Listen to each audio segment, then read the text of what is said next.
going on, everyone? This is Jang Geek Comics coming at you with another video. And this video today, we are going to be unboxing this. And when you see this brown box with the fragile label on it, you know that means one thing: CGC unboxing. This is actually going to be a two-part series because I think there's a lot of books in here that I would love to share, but want to split this up because in the interest of time. So I'll be, I think there's 14 books in here, so we'll do 7 now, and then I'll do 7 in the next video just to kind of space it out for you guys. So I want to make sure that these videos are less than 10 minutes each. Yeah, I won't get into too many announcements. I think the biggest thing is just keep liking, subscribe to my channel, guys, so that you guys can be on top of all the videos that I upload to YouTube. And I think the other one is just like my Facebook page. The reason why is because I've been doing a lot more Facebook live sales, and if you're a fan of my page, then you'll be able to get notifications on when those sales are. I typically do those a couple times a month right now with my buddy Joe and Eric, and we're just having a lot of fun. Meeting with a lot of new people on the Facebook community, selling books, and just having a good time.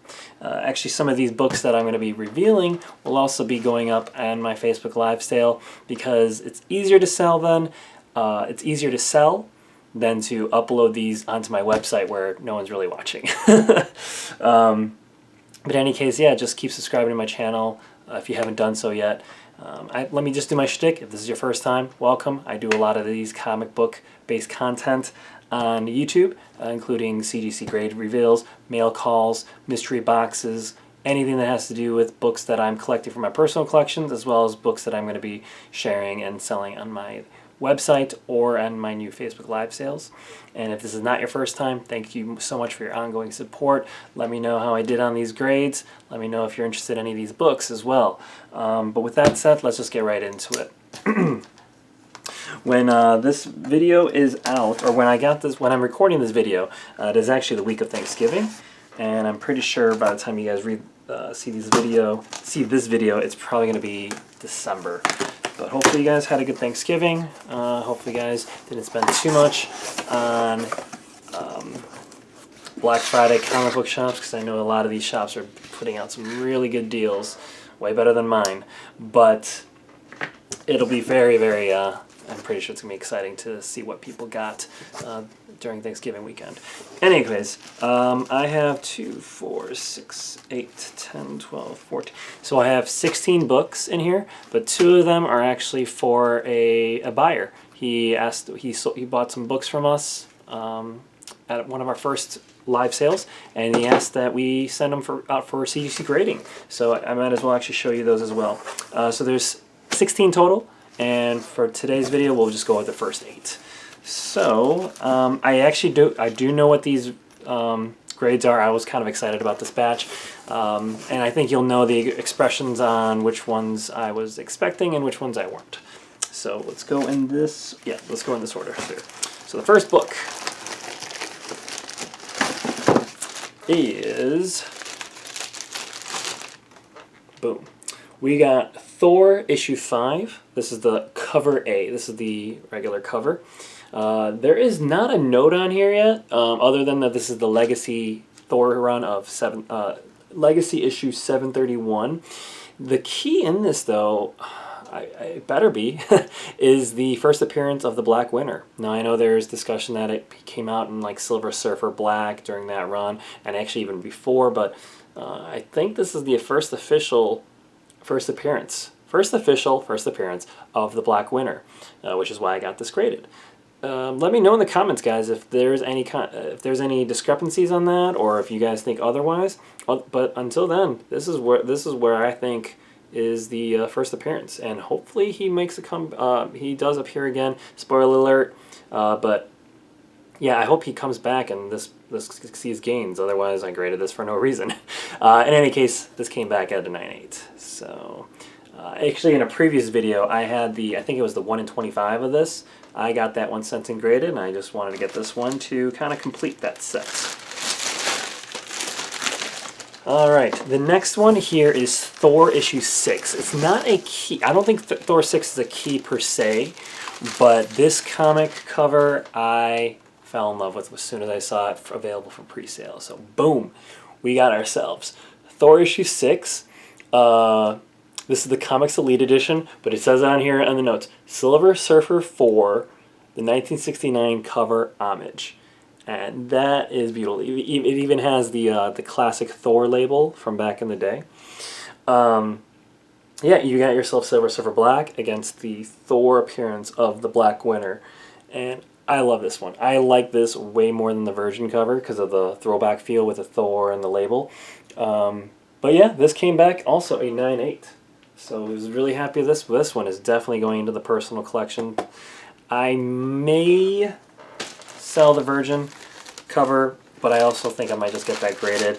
I don't think this is one of those where the sets have to stay together. I think this one can stand on its own. There are definitely some books I think that the Virgin and the trade should always stay together as a set, but I don't think this one is. But we'll see. All right, book number 3.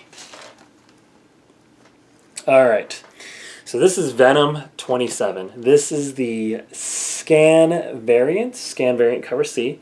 The notes on here is Venom 192, Comic Mint exclusive, first full appearance of Codex, virus appearance, Virgin cover.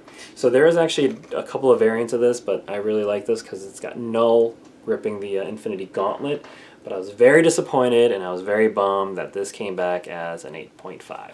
I have no idea why this is an 8.5. The guy, admittedly, I bought this on eBay, and he said that there are some manufacturing defects that apparently they reported, and CGC knows that it is, and it wouldn't affect grading, but I think he lied. And I think those manufacturing defects, whatever there are, were not actually manufacturing defects, and that affected this grade. In any case, I am probably going to crack this back out and just sell this raw, because honestly, full transparency, an 8.5 is not going to get me anywhere with this, and I might as well just sell it raw. There are no blemishes, though, that I can tell on the back or on the front cover, and the problem is CGC did not give me any grader notes as to what I can do to make this one better. So better off just sending this off, breaking this open, and just selling this raw. I actually have another copy of this one. I might send it off to the upcoming Donnie Cates signing and get it full pressed, and hopefully I might get a better grade. But if that comes back at an 8.5, then I'm going to call basically BS and foul play on the guy who sold these to me, saying that these were manufacturer errors. But in any case, that is probably the lowest. It is the lowest grade, but it is also my lowest in terms of my emotions to a book.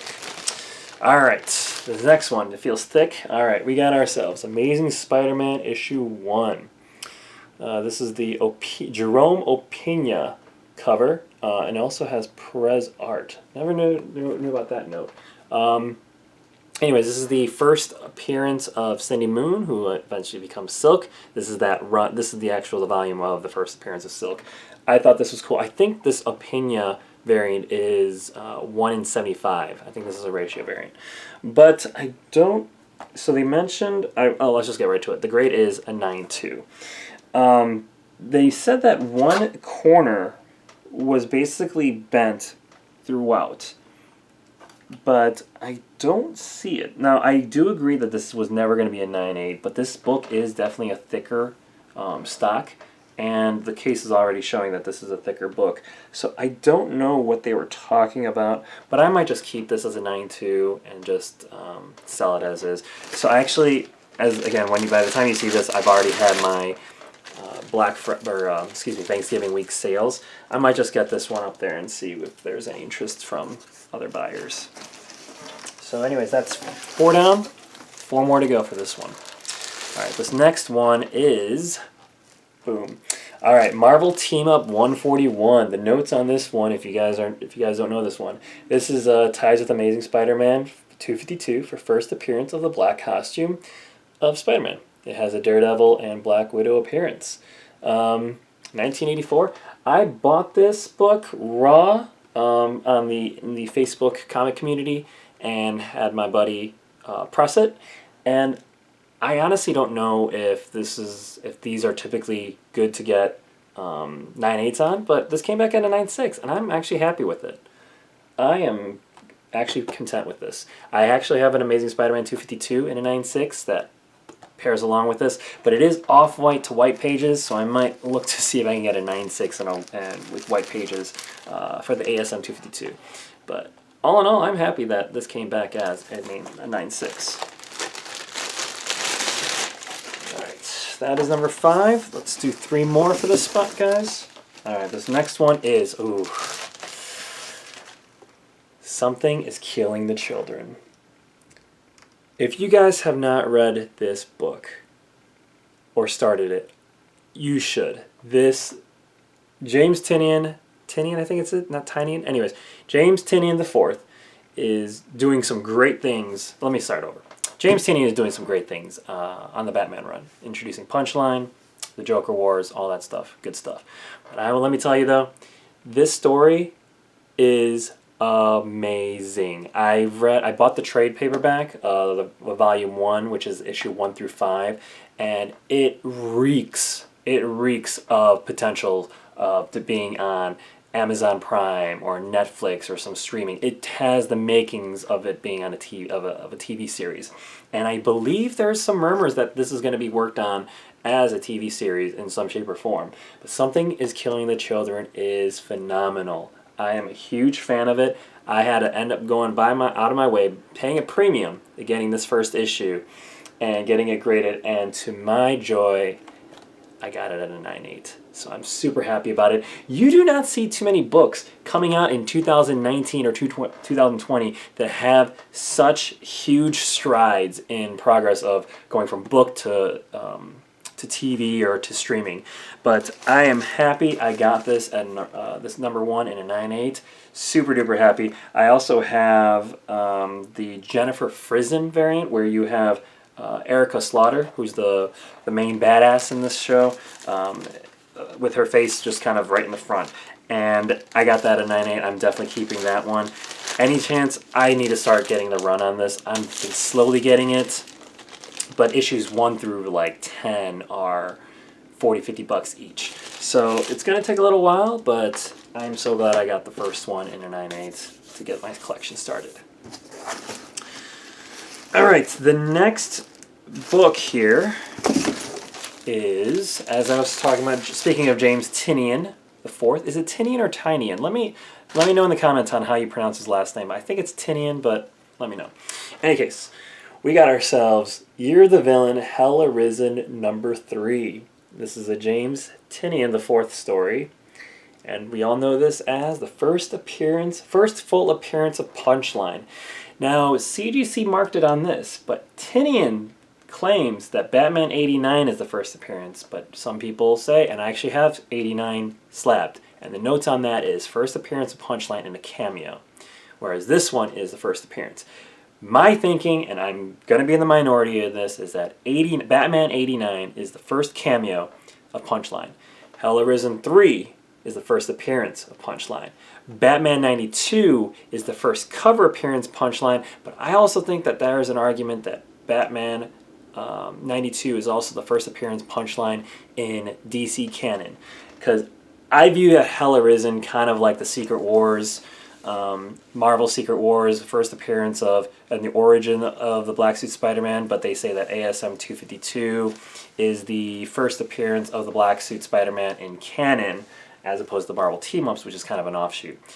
Again, I'm in the minority of that. I believe that is the case, but I'm going to let the market and CGC let me know otherwise, that Hell Arisen 3 is the first appearance of Punchline. But that is also a 9.8. So I'm happy about this. I've shared my story about me getting my first copy of Hell Arisen at my local comic shop. They showed me some love, gave me a copy for free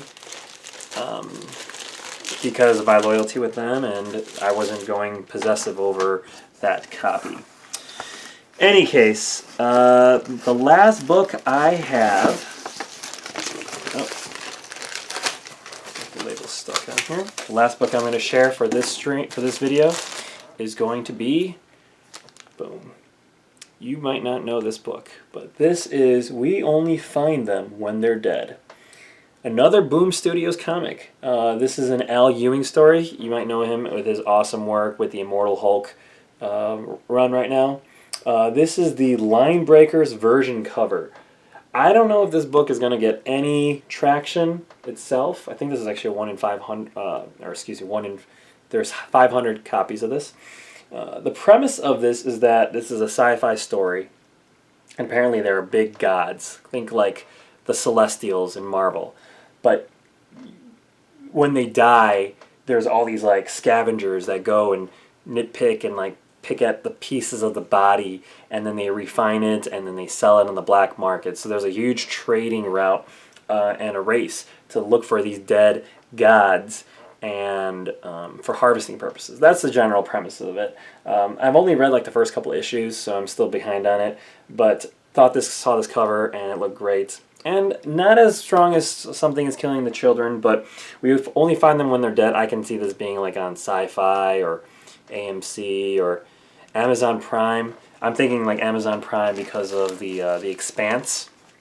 If you haven't ever seen The Expanse, definitely look into it. It's a really nice sci-fi political drama with some action in there, and I can see this being kind of in the same vein. So there you have it, guys, for this video. I'm only doing 8 of them. Check out my next video. I'll do the other 8, but I got this to recap. We Only Find Them When They're Dead. Number 1, the Line Breakers Virgin variant, 9.8. And we have Hell Arisen 3, first appearance of Punchline, and a 9.8. Something Is Killing the Children, goodness. Oh, this is so great. And a 9.8, issue 1.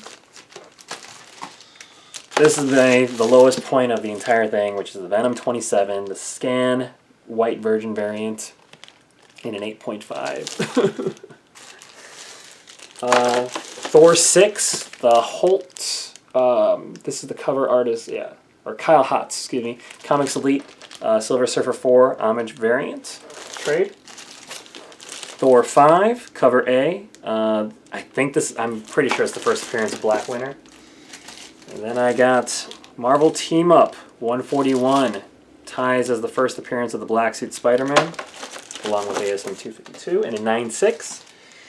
And Amazing Spider-Man issue 1, first appearance of Cindy Moon, that leads eventually to issue 4, which is the first appearance of Silk, and a 9.2. So, still figuring out which ones I'm going to be selling, but there's definitely some candidates in here that I'm going to be definitely flipping. But there you have it, guys. Thank you again so much for coming. Hopefully you enjoyed this video. Let me know in the comments on how you think I did on these books, and also some of the things I discussed. First appearance of the Punchline, the grading process, and if you've read Something Is Killing the Children, let me know what you think of that story. If you think it's as epic as I think it is. And I will fight you for that, because I think it's amazing. So, in any case, thank you guys again for watching, and until the next video, which is going to feature the other 8 books, yeah, guys, that video is going to be coming out next week. So, having said that, Jang Geek Comics, signing off.